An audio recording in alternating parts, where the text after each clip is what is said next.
Yes, painting with a sponge is a thing, and I am amazed on how good of a finish it creates. However, each tool has its strengths and weaknesses.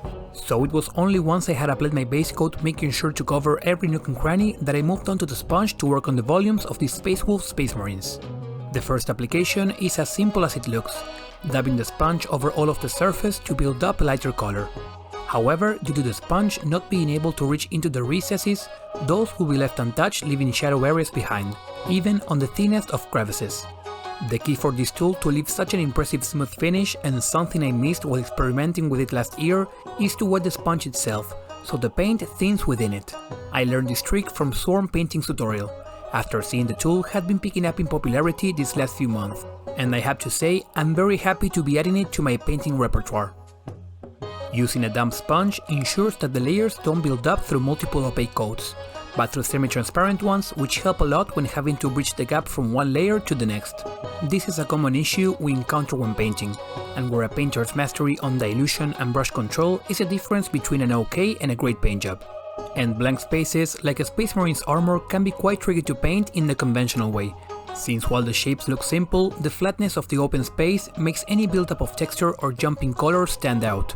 But as you will see as I move into lighter colors, the sponge leaves behind the finish which reminds me of the one I would get while stippling with a big round brush, though much smoother and closer to an airbrush.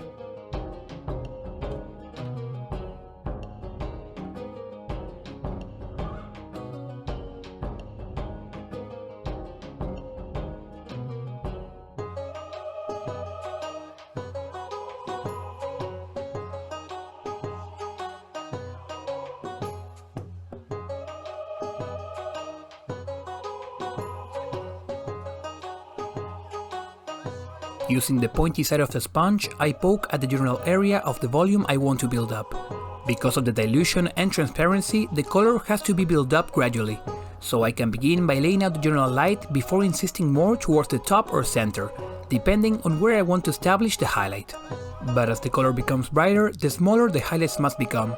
For this, a light touch is rewarded, as the more I push down, the more area the sponge will envelop. Now, as with most of my videos covering new techniques and ideas, I like to bring light on both the good and the bad, as this tool really shines when working on plain open areas such as the armless Space Marine, where one can easily abuse the sponge to create easy transitions from one volume to another, without any details obstructing the sponge. This is not as much the case with the Space Marine with cloak and arms, since while still effective, I am more limited on the areas I'm allowed to work on.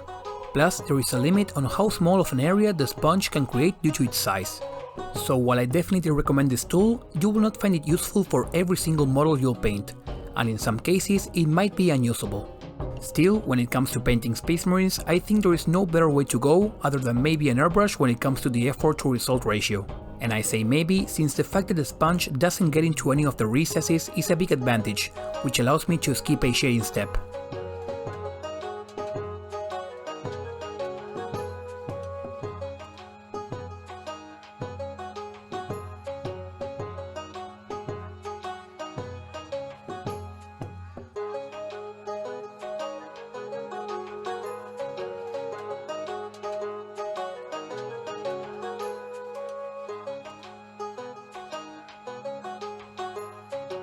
On the subject of colors, I use Vallejo Model Color Periscope as a base, and highlight it mixing in increasing amounts of model color Sky Blue. The Sky Blue, being a color which contains white, is quite opaque, so I would need an extra bit of dilution the closer I go to the mix being mostly Sky Blue. If you know that some colors in your paint collection are more transparent than others, keep it in mind as the sponge won't have an effect when it comes to the pigmentation of the colors. This was a mistake I made for my final application with the sponge, as you will see that it ended up being quite striking in comparison with the previous ones.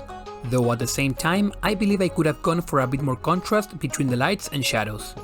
It would have also been interesting to fiddle around with other colors rather than a light and dark blue. But after acknowledging the low learning ceiling of this tool, I am excited to try bolder things next time.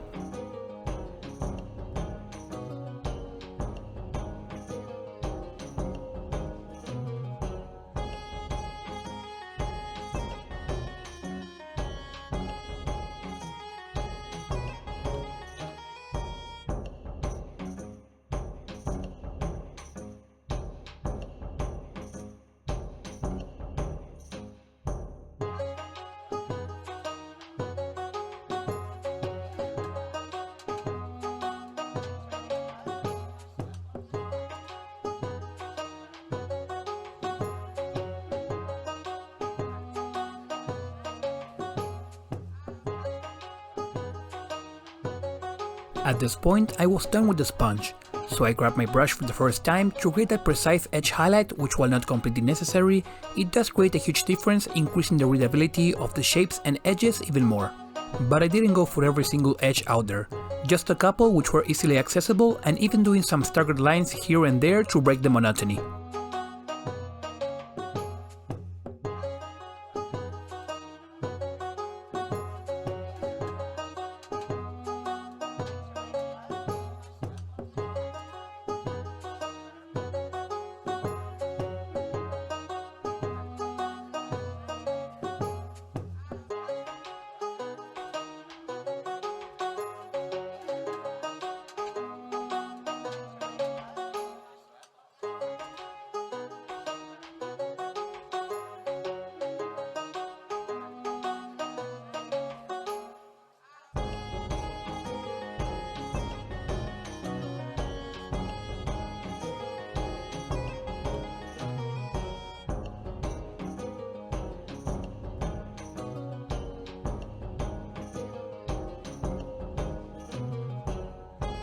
While I wanted to focus the video on the sponge itself, I'll throw in an extra little tip since I am painting a Space Wolf after all. Over a pink base coat, I created some quick volumes with the sponge. This lays the ground for a one coat application of yellow. What you see now is an acrylic paint diluted 2:1 with water. Yellow can be a tricky color to paint, but if applied over the correct base tone, it shouldn't give us any issues.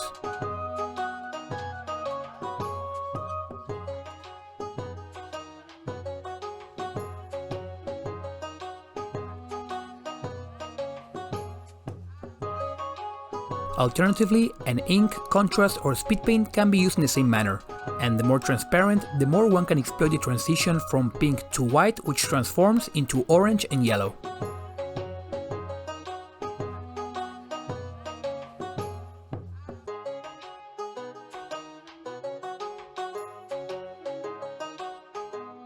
I am excited to keep on exploring this tool in the future, so do let me know in the comments what chapter or model you would like to see me paint next. And feel free to leave any questions you may have, as I always answer them within a day.